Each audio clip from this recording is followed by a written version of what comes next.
लोग कीचड़ उछाले तुम पर, तुम परवाह ना करो। लोग कीचड़ उछाले तुम पर, तुम परवाह ना करो। इंसान केवल वही दे सकता है जो उसके पास होता है। तो नमस्कार प्यारे साथियों, कैसे हैं आप सभी। उम्मीद करता हूँ आप अच्छे होंगे, मस्त होंगे और अपनी बोर्ड एग्जाम्स की तैयारी में लग चुके होंगे। तो साथियों, अपन बात कर रहे थे कक्षा 12वीं की जो भूगोल की पुस्तक है मानव भूगोल के मूल सिद्धांत, उसका अपन ने पहला अध्याय अच्छे तरीके से पढ़ लिया था। उसके बाद अपन द्वितीय अध्याय में प्रवेश कर चुके थे। द्वितीय अध्याय में अपन ने बेसिक जो बातें थी, आधारभूत जो बातें थी, पाठ से संबंधित जो बातें थी, उसमें से अपन ने कुछ कुछ पढ़ लिया था। उसमें से अपन ने एक टॉपिक भी कर लिया था जनसंख्या घनत्व का। आज अपन पाठ को गति देंगे और बात करेंगे जनसंख्या वितरण को प्रभावित करने वाले कारक आदि की अपन बात करेंगे। फिर उससे नेक्स्ट क्लास में अपन जनसंख्या वृद्धि, प्रवास और जननांग के संक्रमण सिद्धांत को अपन अच्छे तरीके से आराम से पढ़ लेंगे। तो शुरू करते हैं अपन पहले की जो जनसंख्या घनत्व के कुछ क्षेत्र थे विश्व के अंदर, जिनमें कुछ क्षेत्र ऐसे थे जिनमें सर्वाधिक जनसंख्या घनत्व पाया जाता है, कुछ क्षेत्र ऐसे हैं जिनमें सबसे कम जनसंख्या घनत्व पाया जाता है। तो अपन आज उन क्षेत्रों की बात करेंगे कि वो क्षेत्र कौन कौन से हैं जहाँ पे सर्वाधिक जनसंख्या घनत्व पाया जाता है और किस क्षेत्र में सबसे कम जनसंख्या घनत्व पाया जाता है।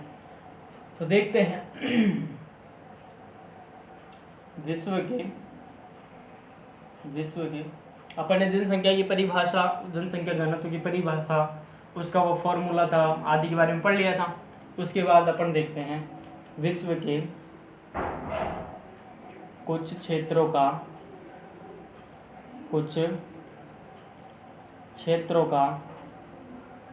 जनसंख्या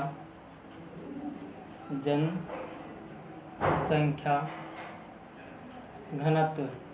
ठीक है, वो क्षेत्र कौन कौन से हैं बात करते हैं अपन। पहला क्षेत्र है, यहाँ पे लिखा अपन ने क्षेत्र, आगे लिखा अपन ने घनत्व, लिख लिया घनत्व। देखना, पहला आता है अपना एशिया। क्या आता है? एशिया। इसका जनसंख्या घनत्व की अपन बात करें तो आएगा व्यक्ति प्रति वर्ग किलोमीटर। ठीक है, प्रति वर्ग किलोमीटर, ये क्या है? जनसंख्या घनत्व। ठीक है, एशिया की अपन बात करें तो इसका जनसंख्या घनत्व कितना है? 146। 146। सेकंड नंबर पे आता है अपना अफ्रीका। क्या आता है भाई? अफ्रीका का कितना है? तो सर अफ्रीका का होगा 43। Next Europe. मैंने कहा यूरोप का बता दो, होनहार बच्चों ने कहा, इंटेलिजेंट जो टैलेंटेड माइंडेड जो स्टूडेंट है उन्होंने कहा सर 33। क्या बोला? 33। मैं कहा शाबाश भाई।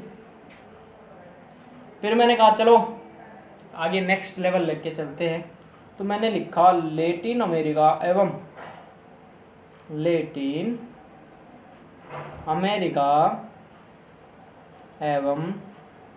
कैरिबियन। अब बताओ मुझको, कैरेबियन। ठीक है, कैरेबियन। अब बताओ, एक बंदा आया भाई साहब, उसने कहा अरे सर 32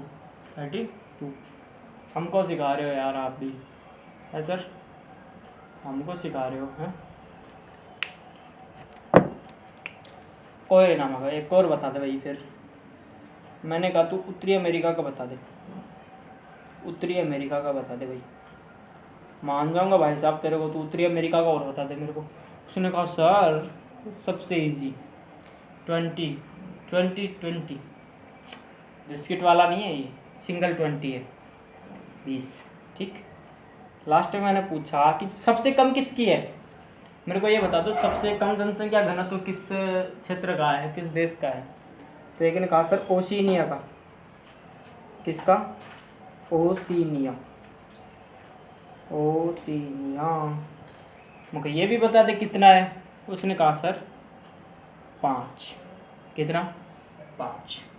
ठीक है, इनको याद रखना है, क्षेत्र और उनका जनसंख्या घनत्व। पहला क्षेत्र अपना कौन सा है? एशिया, कितना? 146। ठीक है, उसके बाद अफ्रीका का है 43, 43। यूरोप का है 33, लैटिन अमेरिका कैरिबियन का है 32, उत्तरी अमेरिका का है 20 और ओशिनिया का है 5। ठीक है, कैसे याद रखना है? 146, 43, 33, 32, 20, 5। कितना? 146, 43, 33, 32, 20, 5। Asia, Africa, Europe, Latin America व कैरिबियन, उत्तरी अमेरिका और ओशिनिया। ठीक है, आगे बढ़े। आगे अपन बात करते हैं जनसंख्या वितरण का जो प्रारूप है, जनसंख्या वितरण का जो प्रारूप है अपने पास, उसकी बात करते हैं अपन। किसकी बात करते हैं भाई? जनसंख्या वितरण के प्रारूप की। देखना,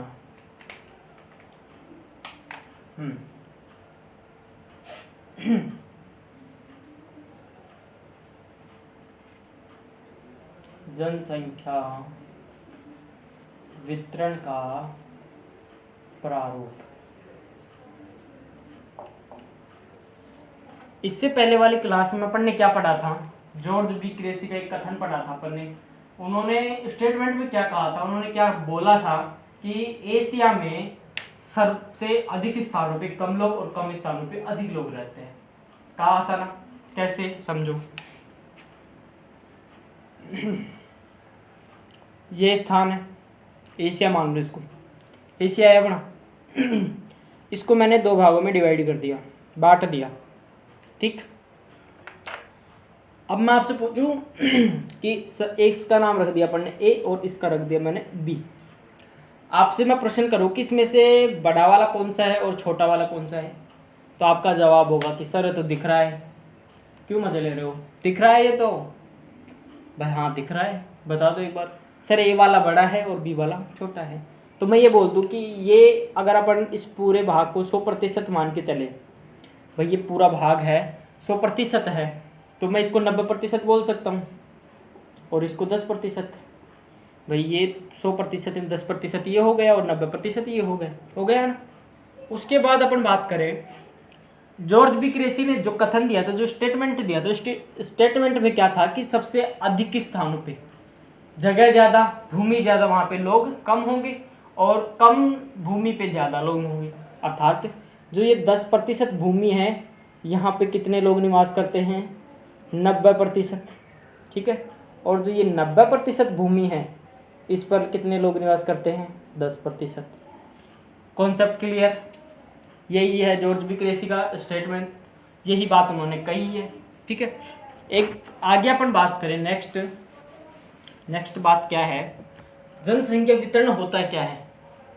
ठीक है, भूपृष्ठ पर लोगों के वितरण को समझना ही क्या कहलाता है? जनसंख्या वितरण। अर्थात जो ये धरती है अपनी, जो धरातल है, इस पर लोग किस प्रकार से निवास करते हैं, किस प्रकार से फैले हुए हैं, उसको समझना ही क्या कहलाता है? जनसंख्या वितरण। ठीक है, लिखना है इसमें आगे।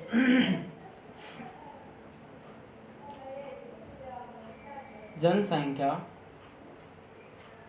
वितरण एवं घनत्व, वितरण एवं घनत्व हमारी जनांकीय विशेषताओं को समझने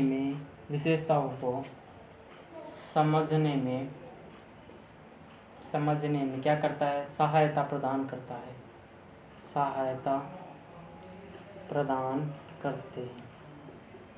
करते हैं। समझना इसको। अपन जनसंख्या वितरण और घनत्व को पढ़ने का क्या कारण है? जब अपन भविष्य में नेक्स्ट क्लास में अपन जनांकीय विशेषताओं को पढ़ेंगे, जनांकीय संक्रमण सिद्धांत पढ़ेंगे, तब आपको ये लाइन समझ में आ जाएगी कि भाई क्यों आवश्यकता पड़ी अपने को इनको पढ़ने के लिए। ठीक है, तो जनांकीय विशेषताओं का जो टॉपिक चलेगा, जो चैप्टर चलेगा, जो जनांकीय संक्रमण सिद्धांत को पढ़ेंगे, तब ये लाइन आपको अपने आप ही स्वतः है ही समझ में आ जाएगी। समझना। आगे देखना, भूपृष्ठ पर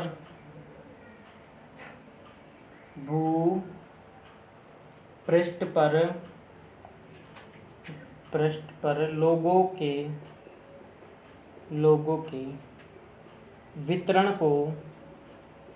वितरण को समझना ही क्या कहलाता है? समझना ही जनसंख्या वितरण कहलाता है। क्लियर इतना कि भूपृष्ठ पर जो अपनी पृथ्वी है, जो अपना धरातल है, उस पर लोग किस प्रकार से फैले हुए हैं, किस प्रकार से रहते हैं। आप यार देखा होगा, सिंपल सा फंडा है यार, जिसमें देखा होगा कहीं पे लोग ज्यादा निवास करते हैं, फिर कहीं पे लोग बिल्कुल ही नहीं रहते, कहीं पे कम करते हैं। इतना सा तो यार आप समाज में रहते हो, वैसे समझदार हो, है ना। भूपृष्ठ पर लोग किस प्रकार से वितरित है, किस प्रकार से रहते हैं, है ना। आगे देखना,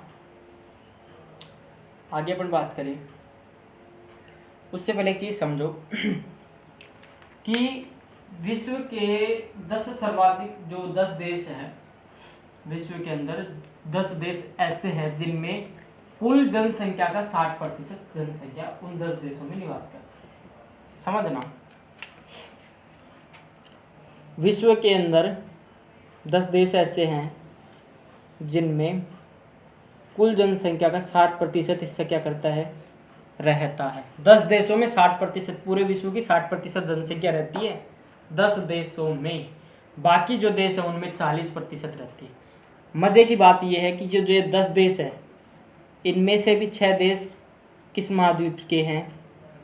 एशिया के। इसमें से भी 10 देशों में से भी 6 देश एशिया महाद्वीप के हैं, जिसमें 60% जनसंख्या रहती है। समझना, एशिया में कितनी जनसंख्या है। अभी थोड़ी देर पहले अपन ने पढ़ा था, जनसंख्या घनत्व भी उसका ही सर्वाधिक था, एशिया का ही 146 व्यक्ति पर किलोमीटर स्क्वायर में, है ना। लिखना आगे, देखना।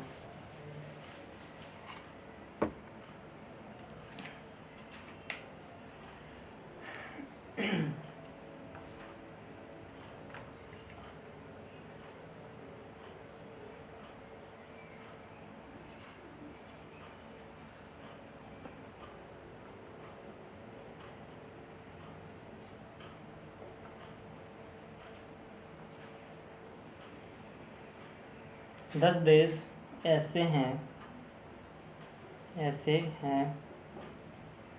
जिनमें कुल जनसंख्या का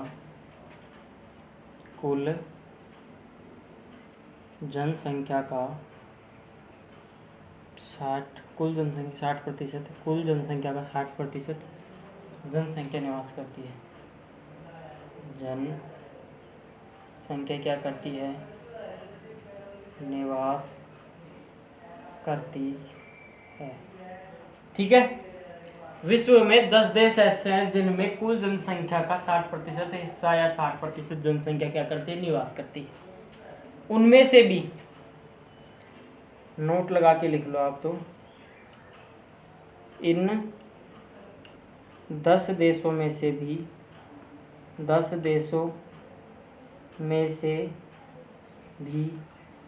6 देश एशिया महाद्वीप के हैं। 6 देश एशिया महाद्वीप में क्या है? स्थित है। ठीक है। अब अपन उन 10 देशों की बात कर लेते हैं कि जिनमें सर्वाधिक जनसंख्या पाई जाती है। विश्व की 60% जनसंख्या उन 10 देशों में पाई जाती है। तो अपन उन देशों की बात करते हैं। देखना आप, 10 देश कौन कौन से हैं।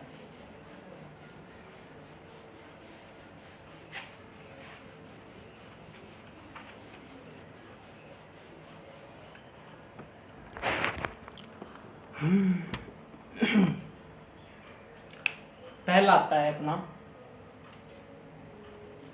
चीन, भारत, संयुक्त राज्य अमेरिका, ठीक है, इंडोनेशिया,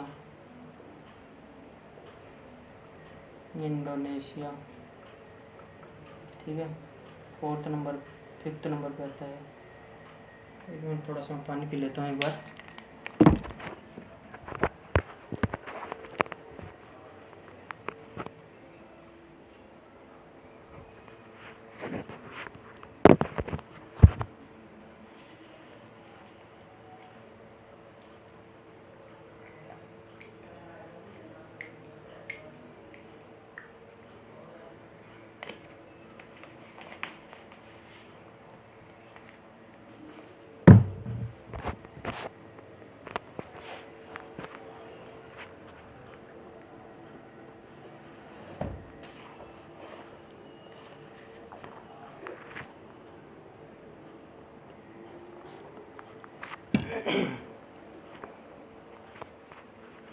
करें शुरू आगे।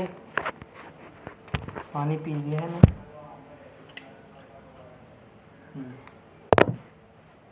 देखना, इंडोनेशिया, ब्राज़ील, ठीक है, ब्राज़ील,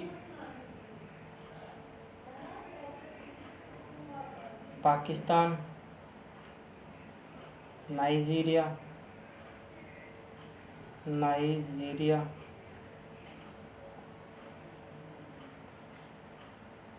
रूस, बांग्लादेश, ऊपर लिख देता हूँ इसको, रूस, बांग्लादेश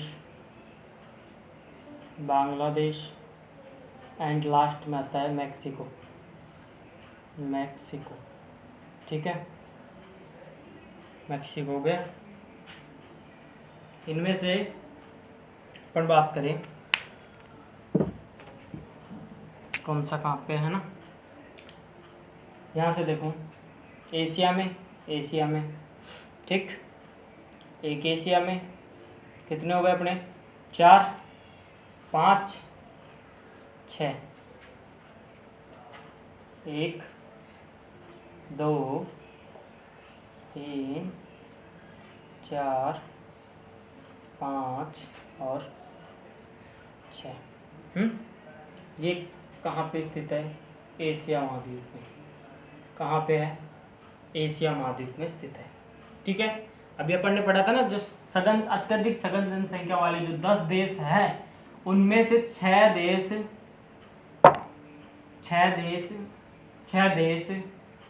है ना, पहले वाली बातों को बोल देना, 6 देश कहाँ पे है, एशिया महाद्वीप में, ठीक है। क्लियर हो गया, क्लियर, चले आगे। हाँ जी गुरुजी, चलो आगे, आ गया समझ में, इतना समझ में आ गया क्या, आगो चालो थे तो चलो अब अपन बात करते हैं जनसंख्या वितरण को जो प्रभावित करने वाले जो कारक हैं, किन कारकों से जनसंख्या वितरण प्रभावित होता है। भाई लोग कहीं पे ज्यादा निवास करते हैं, कहीं पे कम निवास करते हैं, इसका रीजन क्या है, कारण क्या है निवास करने का, तो अपन उन कारकों की बात करते हैं, जिसमें से पहला मोटे तौर पे अगर अपन देखें, एक कारक आता है भौतिक कारक, बोल दे उसको भौतिक कारक, एक आएगा आर्थिक कारक, एक आता है सामाजिक एवं सांस्कृतिक कारक, ठीक है, सांस्कृतिक कारक। क्लियर, इसमें क्या क्या होता है सुनना। पहले वाले की बात करें अपन तो इसमें आएगा एक जल की उपलब्धता,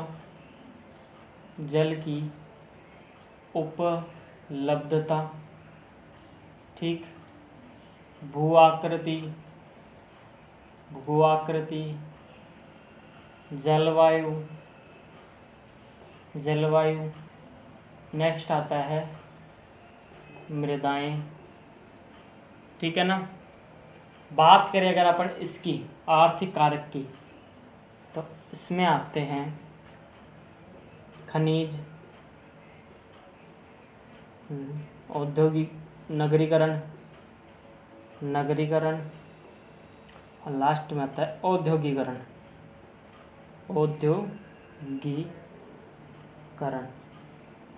ठीक है, 4 इसमें हो गए, 3 इसमें हो गए, है ना। हाय गर्मी।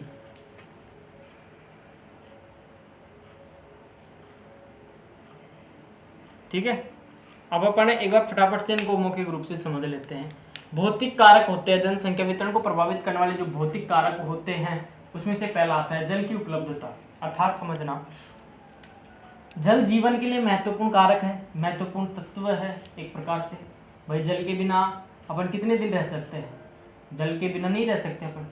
तो सबसे पहले लोग उन क्षेत्रों में रहने को प्राथमिकता देते हैं जहाँ पे जल की अच्छी व्यवस्था हो, क्योंकि जल का उपयोग अपन देखते हैं विभिन्न कार्यों में लिया जाता है, पीने में भी लिया जाता है, खाना बनाने में लिया जाता है, स्नान करने के साथ साथ पशुओं के भी लिए उपयोग में लिया जाता है, फसलों के लिए लिया जाता है, नौ संचालन के लिए इसका उपयोग किया जाता है।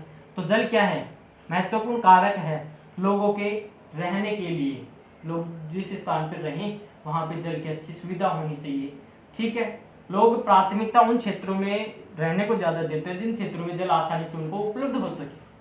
ठीक है, आगे बात करें भू आकृति। भू आकृति से तात्पर्य है कि लोग, आपने भी देखा होगा कि लोग समतल और मंद ढाल वाले क्षेत्रों में ज़्यादा रहना पसंद करते हैं बजाय किसके, पहाड़ी क्षेत्रों के, पर्वतीय क्षेत्रों के। लोग मैदानी क्षेत्रों में, ढाल वाले क्षेत्र होते हैं उनमें रहने को अधिक वरीयता देते हैं, क्योंकि वहाँ पे परिवहन की जो सुविधाएं हैं अच्छे से आपको उपलब्ध हो जाती हैं।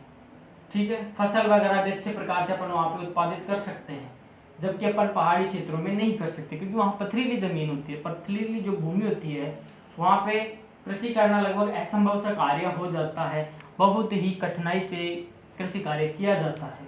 तो लोग उन क्षेत्रों में रहने को वरीयता देते हैं, प्राथमिकता देते हैं जहाँ पे क्या हो, मैदानी क्षेत्र हो या फिर मंद ढाल वाला क्षेत्र हो। जैसे प्राचीन काल से अपन बात करें एग्जाम्पल की, तो गंगा का जो मैदान है वहाँ पे कितनी सघन जनसंख्या निवास करती है। ठीक है, आगे अपन देखिए जलवायु की, क्लाइमेट की।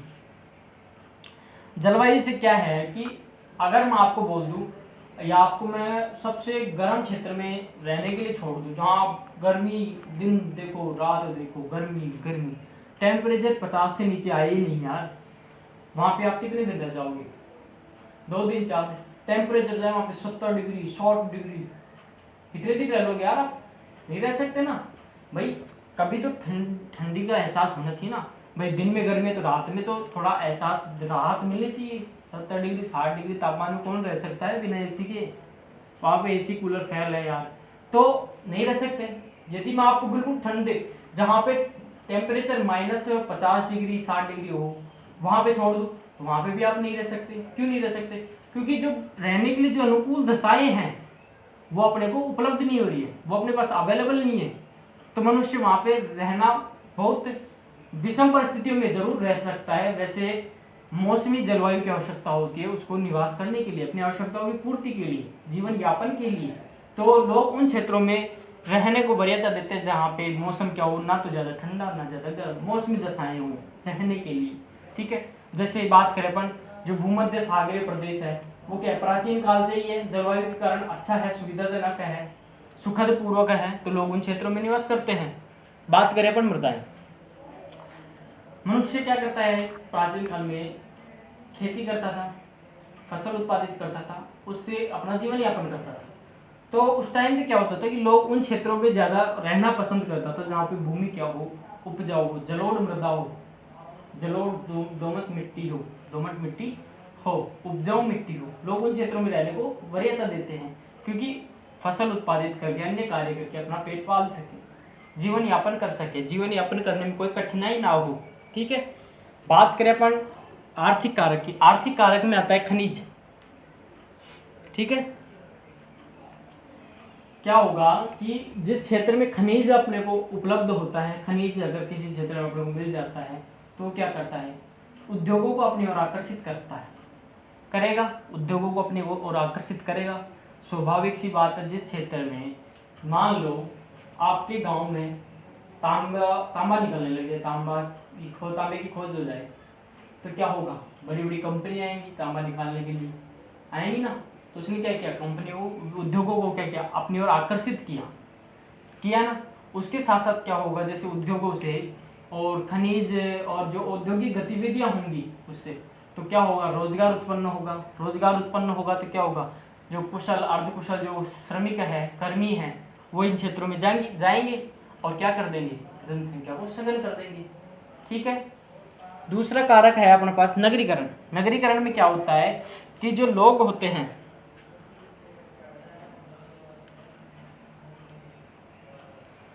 नगरीकरण में क्या है कि जो लोग होते हैं बेहतर शिक्षा के लिए, गाँव की तुलना में अगर अपन उसको कंपेयर करें तो गाँव में इतनी अच्छी शिक्षा नहीं है आजकल, तो फिर भी थोड़ी थोड़ी डेवलपमेंट होने लग गया, विकास होने लग गया। नहीं, प्राचीन काल की अपन बात करें तो गाँव में इतनी शिक्षा नहीं थी, 5वीं तक 8वीं तक इतनी स्कूलें थी। ठीक, स्वास्थ्य शिक्षाएं भी इतनी अच्छी नहीं थी, शैक्षणिक शिक्षाएं भी इतनी अच्छी नहीं है, परिवहन सुविधाएं भी इतनी अच्छी नहीं है। तो लोग क्या करते थे, गाँव की ओर, शहरों की ओर, गाँव से शहरों की ओर क्या करते थे, पलायन करना शुरू कर देते थे, प्रवास शुरू कर देते थे। किस कारण से, अच्छी स्वास्थ्य सुविधाओं के लिए, अच्छी शैक्षणिक सुविधाओं के लिए, अच्छी परिवहन सुविधाओं के लिए, अच्छी संचार की सुविधाओं के लिए क्या करते थे, नगरीय क्षेत्रों में पलायन शुरू कर देते थे। जिससे क्या होता था कि यहाँ पे तो हो गई क्या, जनसंख्या का अभाव होने लगे और वहां पे जाके सघन जनसंख्या हो गई। ठीक है। उसने क्या किया, वितरण को प्रभावित कर दिया ना भाई। जो ये स्वास्थ्य शैक्षणिक जो सुविधाएं हैं, उन्होंने किसको प्रभावित कर दिया, उसने प्रभावित कर दिया किसको, जनसंख्या वितरण को प्रभावित कर दिया। ठीक है। उसके बाद अपन बात करें औद्योगिकरण की। औद्योगिकरण की बात किया अपन ने। औद्योगिकरण में क्या होता है कि जहाँ पे कई अपन बात करें कि जो तांबा पेटियां हैं, वहाँ पे क्या होता है, जैसे कोबे ओसाक प्रदेश है, वहाँ की जो तांबा पेटी है वो क्या करती है, औद्योगिकरण को क्या करती है, प्रभावित करती है, आकर्षित करती है अपनी ओर। ठीक है। नेक्स्ट क्लास में अपन क्या करेंगे, जो इनको विस्तार से पढ़ लेंगे। इतना क्लियर। नेक्स्ट क्लास में अपन इसको विस्तार से लिख भी लेंगे। लास्ट अपना है सामाजिक सांस्कृतिक कारक। इसमें क्या होता है, सामाजिक और सांस्कृतिक कारकों में लोग उन क्षेत्रों में रहने को ज़्यादा वरीयता देते हैं जिन क्षेत्रों में क्या हो, सामाजिक शांति हो, सामाजिक दंगे ना हो और धार्मिक हो स्थान। ठीक है। सांस्कृतिक रूप से फलित रहे वो स्थान, उन क्षेत्रों में रहने को ज़्यादा वरीयता देते हैं। ठीक है। इतना क्लियर। आज के लिए इतना ही काफ़ी है। नेक्स्ट क्लास में अपन इनको पढ़ लेंगे और आगे अपन वृद्धि और वितरण को प्रभावित करने वाले जो कारक थे उनको अपन पढ़ लेंगे। तब तक के लिए स्वस्थ रहिए, मस्त रहिए। धन्यवाद।